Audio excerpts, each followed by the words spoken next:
Allora, buongiorno. How are you doing? Come stai? It's been a while. Um, Two objects came into my possession: the wine and the film. Recently, um, the wine last night. A friend of mine, Matt, brought it round, which, for reasons you'll discover, very amusing. Um, it's a wine I'm going to try that I've never tried before, which it may actually be terrible. That remains to be seen. But the wine and the film I found lent themselves to be chatted about together. The wine itself. Now, before you think of my friend Matt, you might think he's a Philistine because he sent me he brought me this round. The options were limited last night in terms of what to buy. The shops around here are not great at night.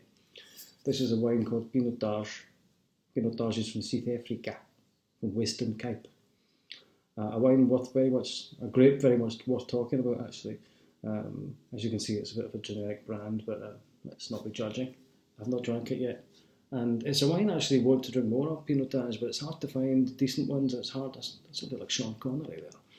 Not deliberately, of course. It's not that easy to find Pinotage. There's so many other wines out there. Pinotage is maybe, it's not got a great reputation, which I think is a pity because it's an interesting wine. It's a robust, fruit-driven, big, powerful wine, and it can be very, very enjoyable. Pinotage is actually a grape that exists that was created, I think, in the 1940s or 50s, don't quote me on that, by winemakers in South Africa who blended, or who created a blend, or rather, they fused essentially Pinot Noir and the grape called Cinsault. Cinsault is not so well known. It's grown best known in south of France.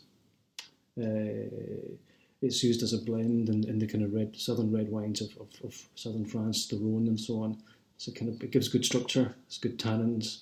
It can be made on its own these days by some really fancy winemakers, but it's essentially a grape for blending.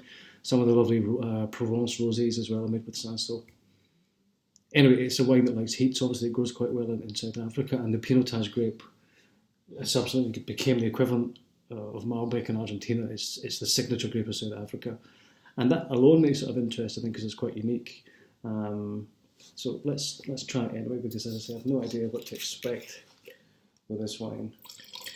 Given that it is a slightly mass-produced winemaker, but let's give it a go.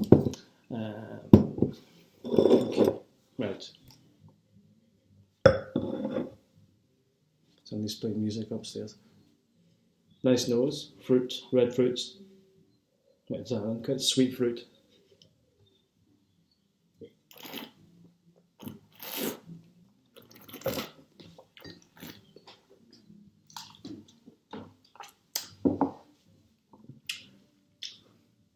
That's annoying, isn't it? Well, it's not going to disturb us too much.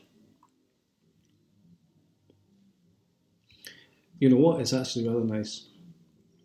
It's a very drinkable, pleasant, fruit-driven, forward fruit-driven wine with soft tannins, a little bit of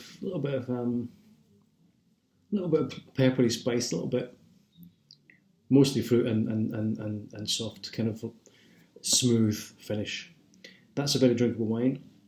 It's not a celebratory wine, but it's a wine you can have. It's like a lot of newer wines. It's easy drinking. You can drink it on its own.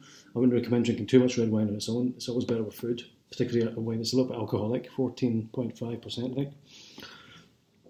You could have it with something like, you could have it with a steak. You could have it with a barbecue. That's a South African speciality, isn't it? The Brit, what's it they call it? The Brit, something like that. I don't know. I tend to do a South African accent. You could have it with any kind of beef dish, really. Nice, simple bit of steak, that type of thing. It's very pleasant. Pinotage, as I said, is not that easy to find a decent one, but it's worth checking out. And like all wines, which I like to talk about, it's a little bit unique. It's only really grown mostly in South Africa. That's what's known for being grown. It does grow in a couple of other places. It grows in Brazil, which is quite interesting. Up and coming wine producing country. New Zealand a little bit, and California. I know, most interestingly, I read that it's grown in Zimbabwe, which I thought was fascinating. Now, I don't know whether it's still grown in Zimbabwe. I don't know whether Robert Mugabe's secret police have ripped up the vineyards or whatever. But anyway, apparently grown in Zimbabwe as well, which I found fascinating. So, sorry, itchy nose syndrome. Excuse me, sorry. So there you go, Pinotage. Check it out. From Western South Africa. It's worth a go. The film. The film I found when I was tidying my room. I don't know where I got it from. I don't ever remember having bought the mail. Obviously, I would rather burn in hell than buy the mail. But the film is tremendous. The Wild Geese, which you may or may not know, is from 1976, I think. Around about 76, 77, something like that. I mean, you saw the cast. Richard Burton, Richard Harris, Roger Moore. I mean, for me, that's, other than having Sean Connery in there, you've got the best cast of their some of the best movie actors of their generation of all time. Absolutely exceptional. The reason I wanted to link this in with the wine, much of the film involved. It's a film about mercenaries who go to Africa to capture a political leader and try and bring him back to the UK. But the film takes place mostly in Africa, so it was a kind of slightly vague connection between the South African wine and the film set in Central Africa. The film itself is a kind of action film. It's, as I say, it's about mercenaries. It's political, but it also has a sensitive kind of subplot involving Richard Harris and his son. Basically, you've got Richard Burton is a hired mercenary who is asked to put together a crack team, as I said, to go and rescue this political leader. He gets Richard Harris, coaxes him out of retirement, gets a hold of Roger Moore, who plays the kind of dandy, as you would expect, who happens to be a very good pilot who's down on his luck. They put together this great team of mercenaries and they go to Africa and they do what they're asked to do. At the very last minute, the leader in England, the guy, politician who's organised it, all played by Stuart Granger, but betrays them, double crosses them. So basically, the plane is coming in to collect them, and they're all celebrating. They're going to get back and get all the money, and they get the order to. I think the line is, "Pass them by." So the plane basically takes off and leaves them in the middle of Africa, stranded. Nightmare scenario.